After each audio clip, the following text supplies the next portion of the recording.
तो नमस्कार साथियों।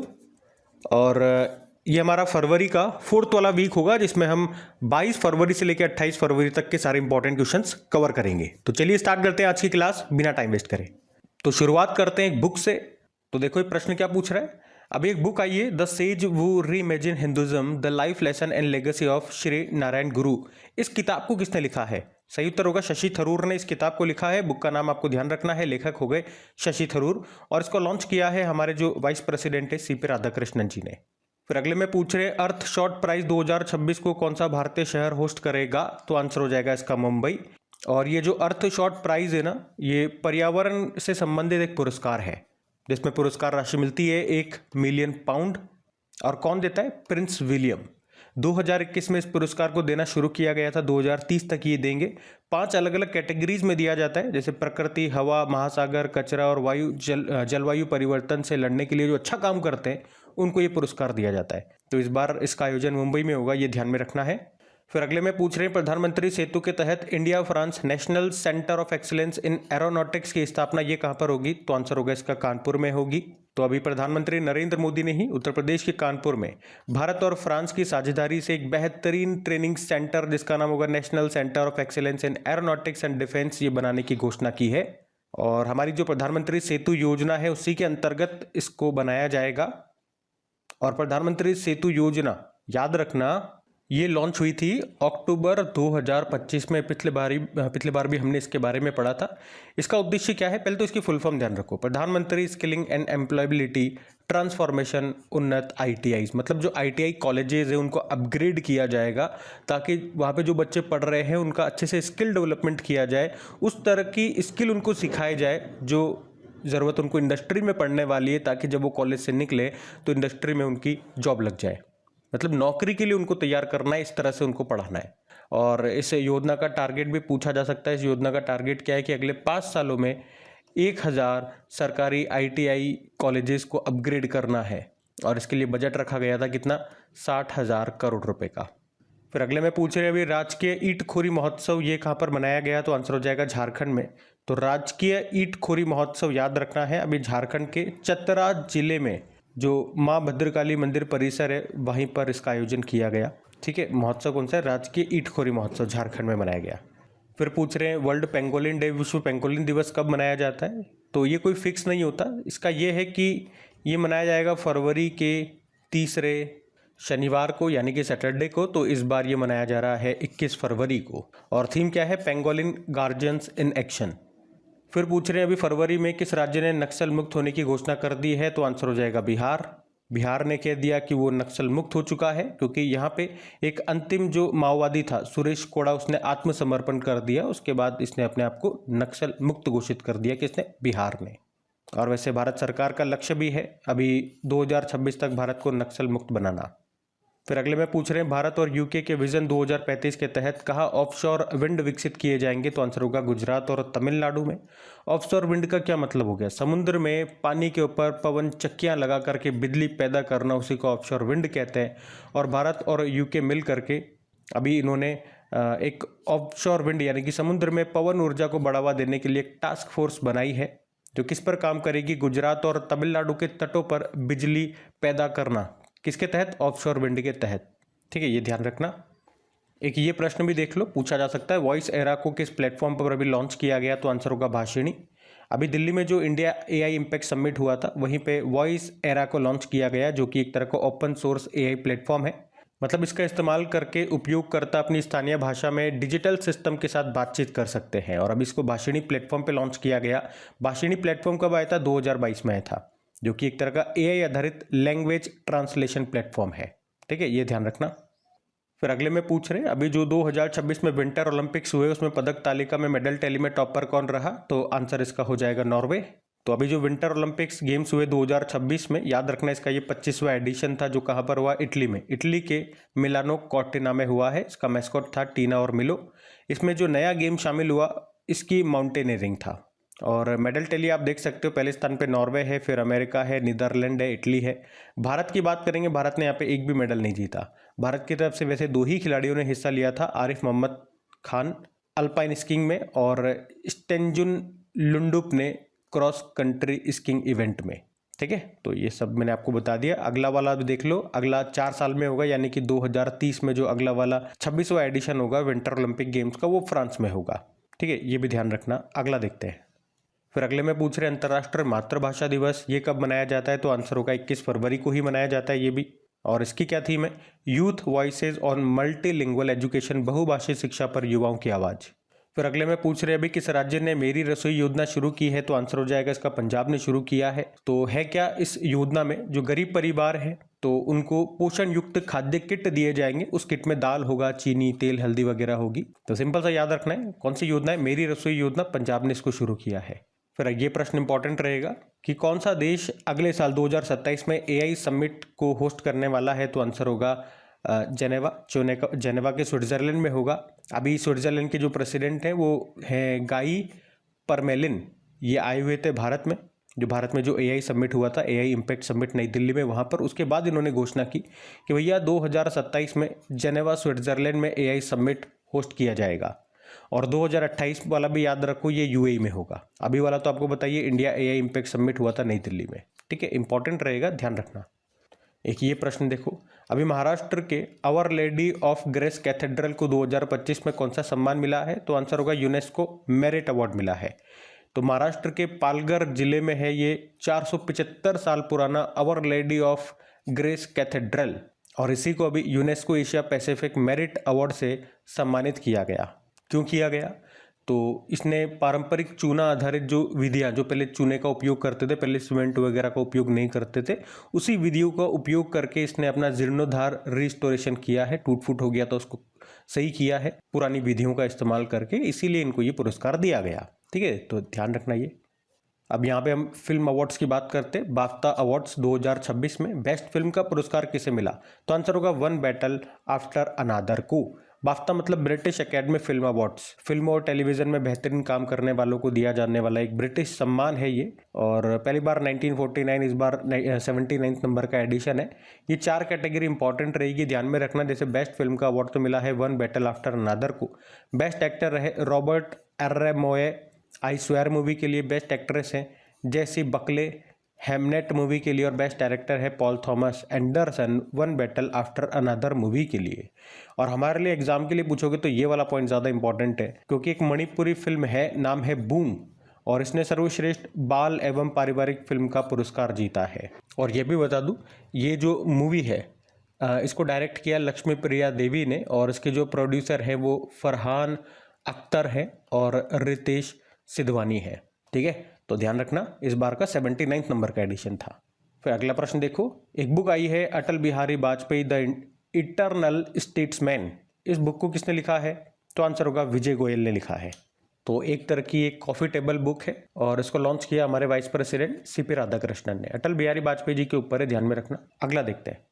फिर अगले में पूछ रहे हैं भारत और किस देश के बीच में अभी वज्र प्रहार 2026 का आयोजन किया गया, तो आंसर होगा इसका हिमाचल प्रदेश में किया गया है। तो वज्र प्रहार अभ्यास एक तो 16वां एडिशन हुआ, अभी भारत और अमेरिका के बीच में होता है। कहाँ पर हुआ, हिमाचल प्रदेश में। हिमाचल प्रदेश के बकलो स्थित स्पेशल फोर्सेस ट्रेनिंग स्कूल में इसका आयोजन किया गया। ठीक है, तो इसमें ये याद रखना होता है कौन सा एक्सरसाइज है, कौन सा एडिशन हुआ, किन देशों के बीच में हुआ और कहाँ हुआ। 4 तरह के प्रश्न बनते हैं, ध्यान रखना। अगला प्रश्न देखते हैं। फिर अगले में पूछे अभी राष्ट्रपति भवन में एडविन लुटियंस की प्रतिमा हटाकर के किसकी प्रतिमा स्थापित की जाएगी, तो आंसर होगा C राजगोपालाचारी। और मोदी जी ने घोषणा कर दी, और वैसे इसका उद्घाटन भी कर दिया गया। अभी राष्ट्रपति भवन में ही हमारी राष्ट्रपति द्रौपदी मुर्मू जी ने एडविन लुटियंस की प्रतिमा को हटा करके उसकी जगह C राजगोपालाचारी की प्रतिमा को स्थापित कर दिया है। तो C राजगोपालाचारी ध्यान रखना, ये भारत के पहले भारतीय गवर्नर जनरल थे, और जब पहली बार 1954 में जो भारत का सर्वोच्च सम्मान भारत रत्न दिया गया था 3 लोगों को, उसमें से एक ये भी थे। बाकी 2 कौन थे ये आप बताएंगे। और जो इनकी प्रतिमा हटाई गई, एडविन लुटियंस, वो ब्रिटिश वास्तुकार थे। उन्होंने नई दिल्ली का डिज़ाइन तैयार किया था, राष्ट्रपति भवन, इंडिया गेट, इन सब का निर्माण किया था।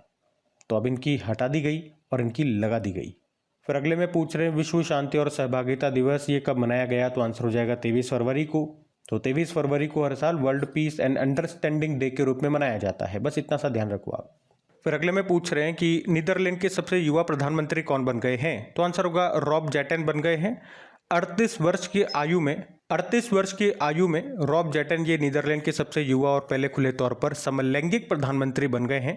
इनकी पार्टी का नाम है डेमोक्रेटिक 66 और नीदरलैंड से आपको बता दूं इसने 2001 में समलैंगिक विवाह को कानूनी मान्यता दी थी और ऐसा करने वाला ये दुनिया का पहला देश बना था। और अभी इसके पहले खुले तौर पर समलैंगिक प्रधानमंत्री यही हैं, रॉब जेटन, जो सबसे युवा भी है। एक बार आप नीदरलैंड को मैप में देखो, ये रहा नीदरलैंड, कैपिटल इसके एम्स्टर्डम होती है, करेंसी यूरो है और पिछले साल जो नाटो समिट हुआ था वो हैग नीदरलैंड में ही हुआ था। फिर अगले में पूछ रहे हैं भी पहले पूर्वोत्तर चावल महोत्सव का आयोजन ये कहाँ पर किया गया, तो आंसर इसका हो जाएगा नागालैंड में किया गया है। पूर्वोत्तर चावल महोत्सव विरासत का अनाज, इसको टाइटल नाम दिया गया। पहली बार इसका आयोजन किया गया नागालैंड में ही। और इसी के साथ याद रखना अभी नागालैंड में ही पहला सोयाबीन महोत्सव भी मनाया गया जिसकी थीम है खेत से दावत तक। फिर अगले में पूछ रहे वृंदावनी वस्त्र संबंधी कल्चरल म्यूजियम प्रोजेक्ट का शिलान्यास अभी कहाँ पर किया गया, तो आंसर होगा इसका गुवाहाटी में। तो असम के जो मुख्यमंत्री हेमंत बिस्वा शर्मा भी, उन्होंने ही गुवाहाटी के खानपारा में विश्व स्तरीय सांस्कृतिक संग्रहालय की आधारशिला रखी है और संग्रहालय में 16वीं शताब्दी के वृंदावनी वस्त्रों को रखा जाएगा। ये वस्त्र कहाँ से मंगाए जा रहे हैं, ये ब्रिटिश संग्रहालय से मंगाए जा रहे हैं, जिन्हें 16वीं शताब्दी का रेशमी वस्त्र, पवित्र रेशमी वस्त्र हैं ये, जिसे वैष्णव संत विद्वान श्रीमंत शंकर देव के मार्गदर्शन में तैयार किया गया था। फिर ब्रिटिश लोग इन्हें ले गए और अब वहाँ से मंगा रहे हैं, इनको यहाँ पे प्रदर्शित किए जाएंगे। फिर अगले में पूछ रहे हैं HIV से बचाव की इंजेक्शन वाली दवा जिसका नाम है लेनाकापाविर, ये शुरू करने वाला दुनिया का पहला देश कौन सा बना, तो आंसर होगा जिम्बाब्वे। याद रखना HIV से बचाव के लिए साल में 2 बार लगने वाली लेनाकापाविर इंजेक्शन का उपयोग शुरू करने वाला जिम्बाब्वे दुनिया का पहला देश बन गया है और इसको तैयार किया है गिलियड साइंसेज कंपनी ने, कैलिफोर्निया की यह कंपनी है। HIV और एड्स दोनों की फुल फॉर्म ध्यान रखना, ह्यूमन इम्यूनोडेफिशिएंसी वायरस और एक्वायर्ड इम्यूनोडेफिशिएंसी सिंड्रोम। फिर अगले में पूछ रहे हैं केंद्रीय उत्पाद शुल्क दिवस सेंट्रल एक्साइज डे ये कब मनाया गया, तो आंसर हो जाएगा 24 फरवरी को। तो 24 फरवरी को ये सेंट्रल एक्साइज डे के रूप में मनाया जाता है और थीम क्या रहेगी, digital integration for transparent taxation. फिर अगले में पूछ रहे हैं नीति आयोग के नए CEO कौन बन गए, तो आंसर होगा नीति छिब्बर। एक्चुअली में इनको एडिशनल चार्ज मिला है, अभी तक जो नीति आयोग के CEO थे BVR सुब्रमण्यम, इनका कार्यकाल समाप्त हो गया है, तो उसके बाद नीति छिब्बर को नीति आयोग के CEO का एडिशनल चार्ज, अतिरिक्त प्रभार दिया गया। आपको निधि छिब्बर का नाम याद होगा क्योंकि इससे पहले ये CBSE के अध्यक्ष रह चुकी है और वर्तमान में ये विकास निगरानी एवं मूल्यांकन कार्यालय की डायरेक्टर जनरल है और उसी के साथ इनको एडिशनल चार्ज दे दिया गया नीति आयोग के CEO का। फिर अगले में पूछ रहे हैं कि भारत का पहला जाति मुक्त गांव कौन सा बन गया है, तो आंसर होगा सौंदला। ये कहाँ का है, तो ये महाराष्ट्र का है।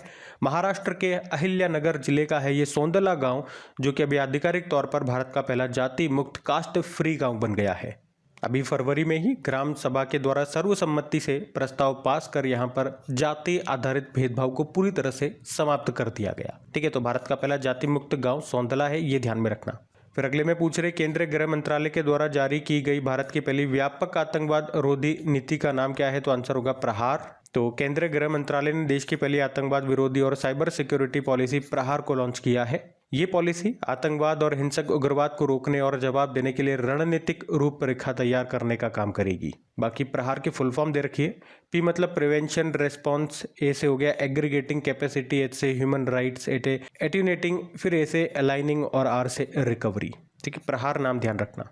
फिर अगले में पूछ रहे राष्ट्रीय आरोग्य मेले 2026 का आयोजन ये कहाँ पर किया गया, तो आंसर होगा शेगांव में। तो राष्ट्रीय आरोग्य मेला 2026 की हम बात कर रहे हैं, इसका आयोजन अभी महाराष्ट्र के बुलढाणा जिले के शेगांव में किया गया है। इसका आयोजन किया आयुष मंत्रालय ने और इसका उद्घाटन किया था राष्ट्रपति द्रौपदी मुर्मू जी ने। फिर अगले में पूछ रहे हैं RBI ने देश का दूसरा सुरक्षित डेटा सेंटर कहां पर लॉन्च किया, तो आंसर हो जाएगा इसका उड़ीसा में, उड़ीसा की कैपिटल भुवनेश्वर में। RBI ने ये देश का दूसरा high security data centre launch किया है। पहला वाला कहां पर है, पहला वाला नवी मुंबई खारघर में आपको मिलेगा। तो इसका उद्देश्य क्या है, अगर मुंबई वाला जो डेटा सेंटर है अगर किसी कारण से बंद हो जाता है तो ये दूसरा वाला जो केंद्र है जो भुवनेश्वर में इन्होंने बनाया है वो तुरंत कार्यभार संभाल लेगा, जिससे क्या होगा, देश की बैंकिंग सेवाएं रुकेगी नहीं। फिर अगले में पूछ रहे भारत और किस देश के बीच धर्मागार्जन अभ्यास का आयोजन ये किया गया, तो आंसर हो जाएगा जापान। तो एक्सरसाइज कौन सा है, धर्मागार्जन है और 7वां एडिशन अभी हुआ है भारत जापान के बीच में, कहाँ पर, उत्तराखंड के चौबटिया में, और इसमें भारत की ओर से लद्दाख स्काउट्स ने हिस्सा लिया है। ठीक है, तो ये बातें ध्यान में रखना। फिर अगले में पूछ रहे हैं कंपनी है वारी एनर्जी, ये भारत की सबसे बड़ी लिथियम आयन गीगा फैक्ट्री ये किस राज्य में स्थापित करेगी? तो आंसर हो जाएगा आंध्र प्रदेश में।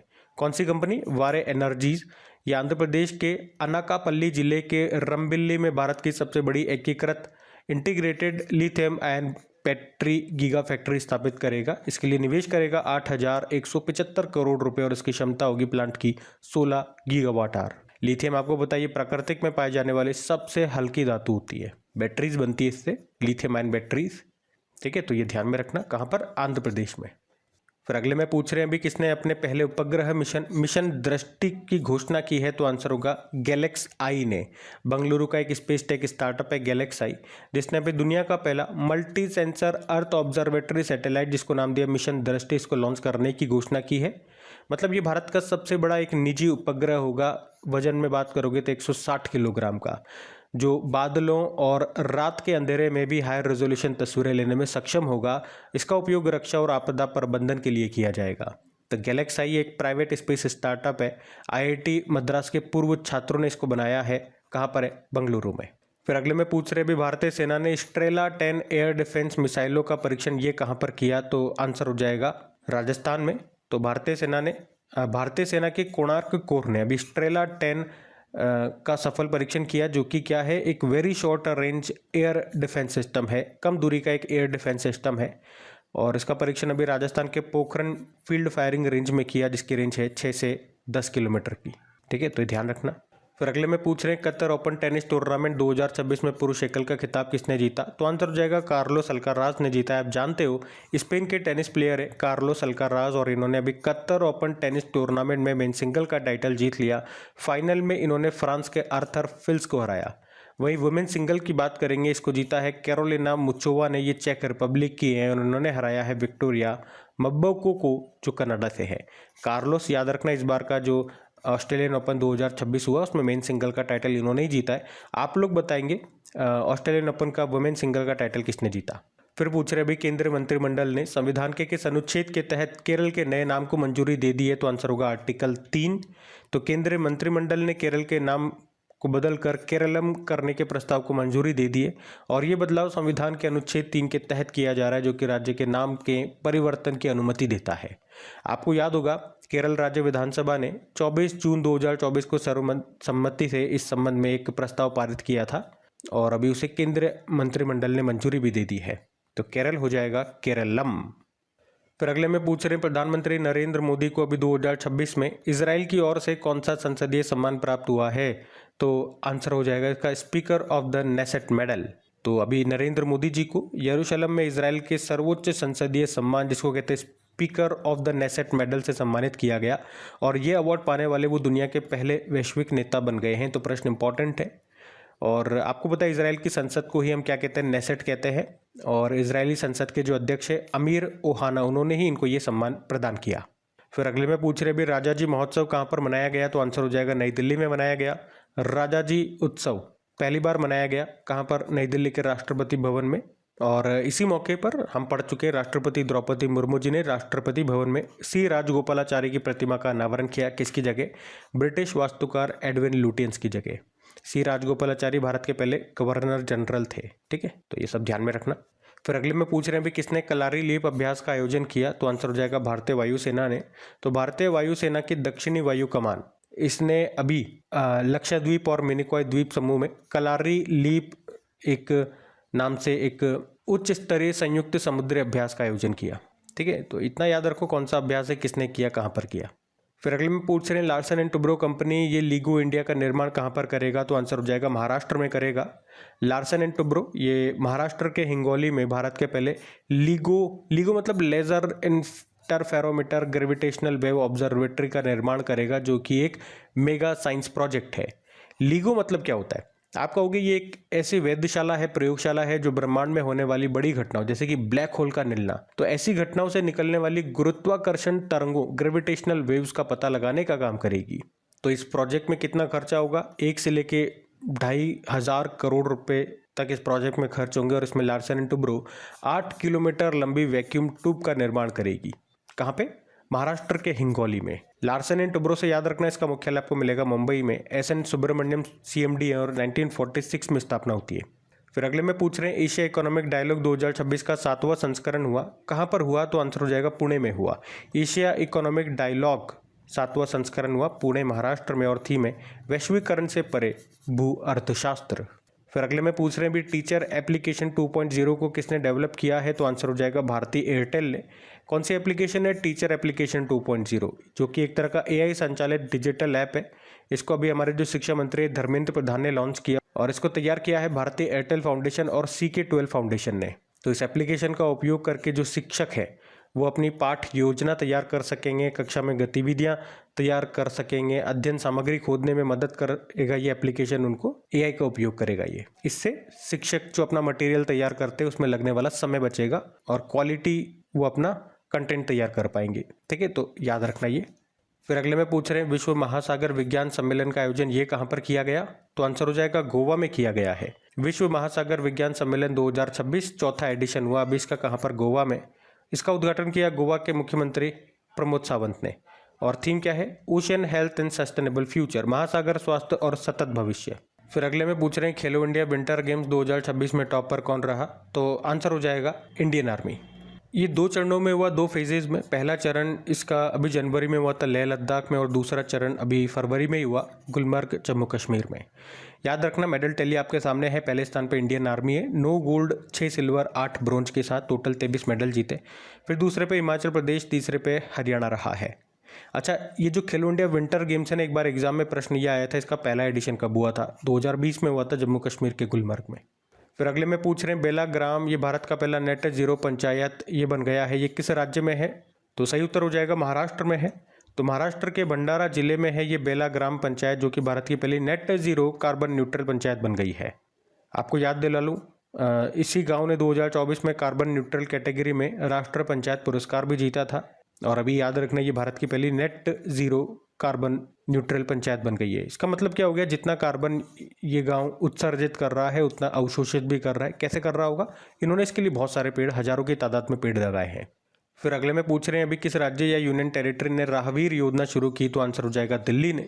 राहवीर योजना पहले भी हम पढ़ चुके हैं, एक तरह की जन कल्याणकारी पहल है। और इसमें क्या होता है, अगर कोई सड़क में हादसा दुर्घटना हो जाती है और आप देखते हो कि हाँ अभी इसका एक्सीडेंट हो गया, तो दुर्घटना के बाद वाला जो 1 घंटा होता है वो बहुत ज़्यादा क्रिटिकल होता है, इंपॉर्टेंट होता है। अगर उस बंदे को जिसका एक्सीडेंट हुआ उसको आप तुरंत अस्पताल पहुंचा देंगे तो उसकी जान हो सकता है बच जाए, इसलिए उस पूरे पीरियड को गोल्डन आवर कहा जाता है। और अगर आप ऐसा करोगे तो अगर उसकी जान बच जाती है तो आपको पुरस्कार के रूप में 25,000 रुपये भी दिए जाएंगे। तो यह है राहवीर योजना कि किसी रास्ते में एक्सीडेंट हो गया और जो राहगीर वहाँ से निकल रहे हैं अगर उसकी मदद करते हैं तुरंत और उसको हॉस्पिटल पहुँचा देते हैं और उसकी जान बच जाती है तो उनको पुरस्कार के रूप में 25,000 रुपये भी दिए जाएंगे। एक व्यक्ति को हर साल अधिकतम 5 बार ये पुरस्कार दिया जा सकता है और हर साल टॉप 10 राहगीरों को सेलेक्ट किया जाएगा, अतिरिक्त 1 लाख रुपये उनको दिए जाएंगे। तो सिंपल से याद रखना, अभी इसे लागू करने वाला पहला यूनियन टेरिटरी बन गया दिल्ली, पहला राज्य बना था मध्य प्रदेश जब भी हमने इसकी बात की थी। फिर अगले में पूछ रहे भी वर्ल्ड एनजीओ डे कब मनाया गया? तो आंसर हो जाएगा 27 फरवरी को मनाया जाता है वर्ल्ड एनजीओ डे के रूप में। पहली बार 2014 में मनाया गया था। थीम है restoring dignity through inclusion. NGO मतलब नॉन गवर्नमेंटल ऑर्गेनाइजेशन। फिर अगले में पूछ रहे हैं वर्ल्ड सस्टेनेबल डेवलपमेंट समिट 2026 का आयोजन ये कहाँ पर किया गया? तो आंसर हो जाएगा इसका नई दिल्ली में। तो ये है वर्ल्ड सस्टेनेबल डेवलपमेंट समिट 2026, अभी 25वां एडिशन हुआ इसका और नई दिल्ली में हुआ। आयोजन किया टेरी ने, the energy and resources institute ने। तो आयोजन करने का उद्देश्य है ग्लोबल लीडर्स और एक्सपर्ट्स को जोड़कर सस्टेनेबल डेवलपमेंट और क्लाइमेट एक्शन का समाधान खोजना। और टेरी जिसने इसका आयोजन किया है, इसकी स्थापना होती है 1974 में, नई दिल्ली में मुख्यालय है और डायरेक्टर जनरल है विभा धवन। ठीक है, तो ये ध्यान रखना इंपॉर्टेंट रहेगा। फिर अगले में पूछ रहे हैं दिल्ली ओपन 2026 में पुरुष एकल का खिताब किसने जीता? तो आंसर होगा स्टेफानोस साकेलारेडिस ने जीता है। दिल्ली ओपन एक तरह का ये एटीपी चैलेंजर टूर्नामेंट है, 6वां एडिशन अभी हुआ नई दिल्ली में। मेन सिंगल जीता है स्टेफानोस ने, ग्रीस से हैं। इन्होंने ओलिवर क्रॉफोर्ड को हटाया, ये ग्रेट ब्रिटेन से है। इससे इंपॉर्टेंट ये वाला रहेगा हमारे लिए, मेंस डबल वाला। इसको जीता है सिद्धार्थ बंतिया ने जो भारतीय हैं और इनके साथी हैं एलेक्जेंडर डॉन्स्की ने। और ये कहाँ से हैं? ये बुल्गारिया से हैं।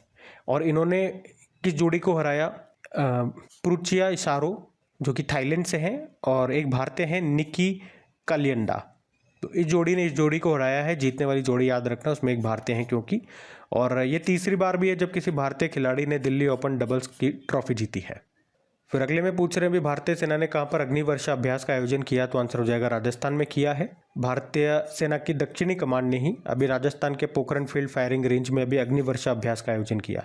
इतना सा याद रखो आप। फिर अगले में पूछ रहे हैं भी संयुक्त राष्ट्र के द्वारा रोड सेफ्टी के लिए ग्लोबल चैंपियन किसे चुना गया, तो आंसर होगा सचिन तेंदुलकर को। तो अभी संयुक्त राष्ट्र ने सचिन तेंदुलकर को सड़क सुरक्षा के प्रति जागरूकता बढ़ाने के लिए अभी global champion for road safety नामित किया है। मतलब अब सचिन तेंदुलकर लोगों को जिम्मेदार ड्राइविंग के प्रति जागरूक करेंगे।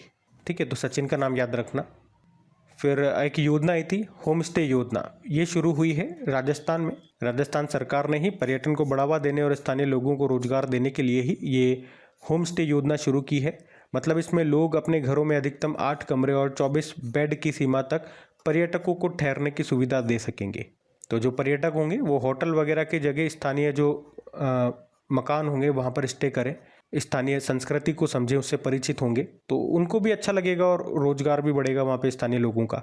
ये इसका उद्देश्य है। और एक प्रश्न ये था कि किस राज्य ने रानी दुर्गावती योजना शुरू करने की घोषणा की है, तो आंसर होगा छत्तीसगढ़ ने। अभी बजट पेश किया था तो वहीं पे इसकी घोषणा हुई है। क्या होगा इस योजना में, तो इसमें राज्य में जो बच्चियां जन्म लेगी जब वो 18 साल की हो जाएंगी तो उनको 1.5 लाख रुपए की राशि दी जाएगी। ये इस योजना का उद्देश्य है। ठीक है, ये ध्यान रखना आप। तो कौन सी योजना? रानी दुर्गावती योजना, छत्तीसगढ़। तो ये थी आज की हमारी क्लास। कमेंट करके ज़रूर बताना सेशन आपको कैसा लगा, क्लास आपको कैसी लगी। अच्छी लगी तो प्लीज़ इसे अपने दोस्तों के साथ में स्टडी ग्रुप में एक बार शेयर ज़रूर करना, वीडियो को सपोर्ट ज़रूर करना, और लाइक नहीं किया तो वीडियो को लाइक ज़रूर कर देना। आज के लिए इतना ही। Thank you.